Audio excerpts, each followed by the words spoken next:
ازيك يا صاحبي؟ ايه الاخبار؟ جاهز نبدأ العظمة بتاعت النهاردة؟ يلا بينا.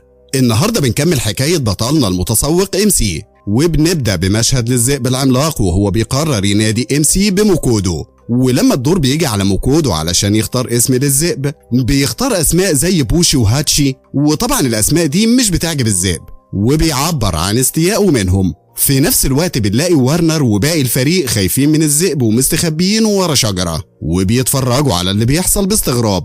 ولما بنرجع لموكودو بنلاقيه لسه بيفكر في اسم للذئب، سميه مدحت، وفي الاخر بيستقر على اسم فال، والذئب بيعجبه الاسم، وخاصة لما بيعرف انه مستوحى من اسم فصيلته الفرينير. بعد كده موكودو بيكمل رحلته مع الفريق بتاعه، بس كل ما حد يشوفهم بيخافوا وبيجروا بسبب فال اللي بيكون ماشي وراهم على طول. وورنر بيقلق وبيقرر يكلم موكودو في الموضوع. خايف من ايه يا ورنر؟ ده ذئب عادي يعني. وبيقول له انهم قربوا من الحدود خلاص، وان الذئب ممكن يعمل لهم مشاكل وما يقدروش يعدوا علشان الفرينير معروفين بقدرتهم على التدمير. وبيقول له ان مملكة فينون مش هترضى بدخول موكودو لارضهم علشان هو المربوط بفال. وموكودو بيتضايق وبيبقى مش عارف يعمل ايه، وفال بيحاول يطمنه وبيقول له انه هيدمر اي حد يقف في طريقه. لا بصراحة انت كده طمنتنا يا عم الذئب.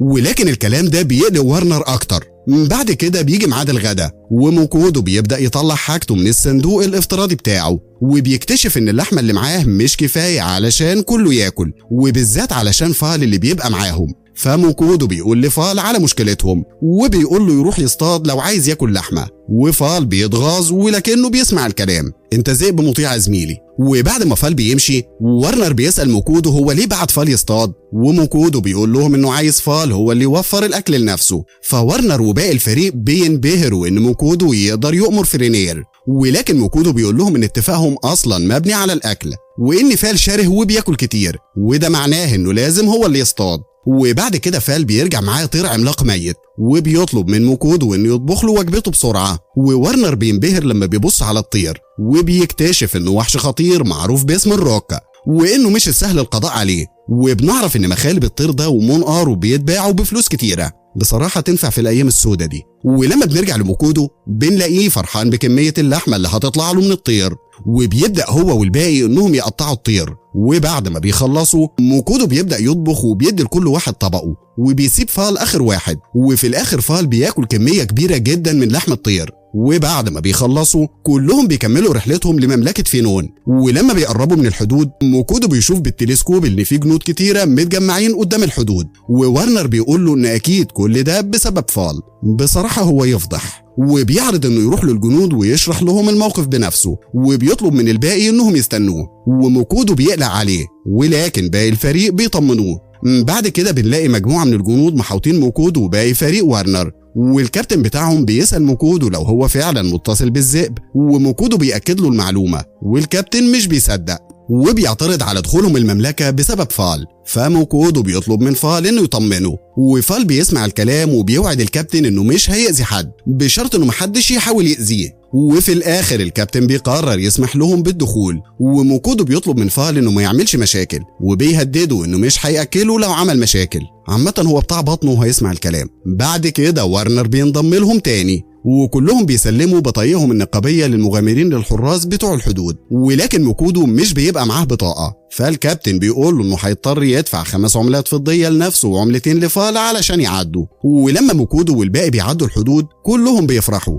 وموكودو بيشكر وارنر على مساعدته. وورنر بيقول له انه لازم يجهز نفسه علشان هو اللي هيتشهر بسبب فال، وبيقول له كمان ان الملك والماركيز اكيد هيبقوا عايزين يشوفوه. وموكودو بيتضايق من الفكرة دي، ولكنه بيطمن نفسه لما بيفتكر انه مش ناوي يستقر في المملكة دي، وانه ناوي يلف البلاد ويستخدم موهبته علشان يبيع حاجات. وورنر بيقول له انه هيحتاج ينضم لنقابة من 2، يا نقابة المغامرين يا نقابة التجار، يا اما تشوف نقابة المحامين يا صاحبي كده. وموكودو بيقول ان نقابة التجار انسب له علشان هو عايز يبيع اكل ومعدات طبخ، بس بيبقى مش عارف هيذبح الحيوانات اللي فال هيصطادها ازاي. فريتا بتقول له انه ممكن يخلي المغامرين اللي هيقابلوه يذبحوا له الحيوانات مقابل بضاعته. وموكودو بيفكر في ان احسن له ينضم للنقابتين، بس فرانكا بتقول له يقرر بعد ما يوصلوا المدينة. ولما بيوصلوا للمدينة موكودو بيضطر يدفع فلوس تاني، وبيبدأ يقلق علشان فلوسه قربت تخلص. وجوه المدينة خادم الماركيز بيستقبل موكودو وبيقول له إن الماركيز عايز يقابله، وموكودو بيحاول يتهرب من الموضوع ده، ولكن الخادم بيفضل يزن. وفجأة فال بيتعصب من زنه وبيتدخل وبيبدأ يهدده علشان يسيب موكودو في حاله، والخادم بيخاف وبيجري وبيهرب، وموكودو بيقلق من اللي حصل، ولكن فال بيقول له إن دي الطريقة الوحيدة للتعامل مع الناس الزنانة. ولما ورنر بيقول له إنهم ما كانش المفروض يرفضوا دعوة الماركيز، فال بيقول له إنه ما بيخافش من حد.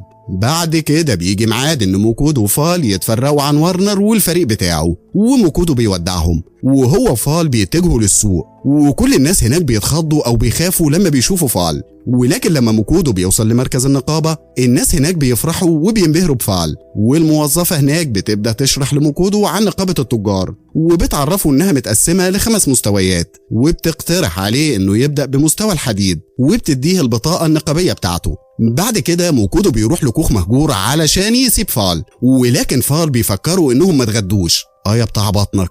فموكودو بيبدأ يطبخ اللحمة وبيعمل معاها رز، وبيستخدم صلصات بنكهات مختلفة علشان يحلي الأكل، وفال بيتمزج بالوجبة دي جدا. وموكودو بيتبسط إن عنده موهبة التسوق أونلاين علشان بتسمح له إنه يطبخ أكل لذيذ. بعد كده موكودو بيدخل أوضته يرتاح، وتاني يوم موكودو بيروح لنقابة التجار وبيحاول يبيع بضاعته. ولما الموظفة بتشوف بضاعته بتجري على رئيسها وبتطلب من موكودو إن يجي معاها، ورئيسها بيعرض على موكودو إن يديله 14 عملة ذهبية مقابل بضاعته، وموكودو بيتصدم علشان هو دافع فيها 5 عملات نحاسية، وفي الآخر موكودو بيبيعهم ب17 عملة معدنية، وبيفرح علشان بيفهم إنه مش هيضطر يقلق من موضوع الفلوس. وبعد الصفقة دي موكودو بيروح لنقابة المغامرين وبيستغرب من معاملة الموظفة هناك ليه، وبيفتكر ان فال مش معاه علشان كده محدش مهتم بيه. وبعد كده موكودو بيملى استمارة الطلب وبيستلم بطاقته النقابية بتاعته، وبنكتشف ان موكودو اتسجل في اقل مستوى من مستويات المغامرين، وموكودو بيروح يشوف مهام المغامرين اللي من مستواه. بعد كده فال بيظهر فجأة وبيقول له انا جعان، فموكودو بيروح معاه وبيبدأ يطبخ له. يا رب يكون الفيديو عجبكم، وما تنسوش تدعمونا وتعملوا لايك وسبسكرايب للقناة علشان ما يفوتكوش فيديوهاتنا وملخصاتنا. سلام.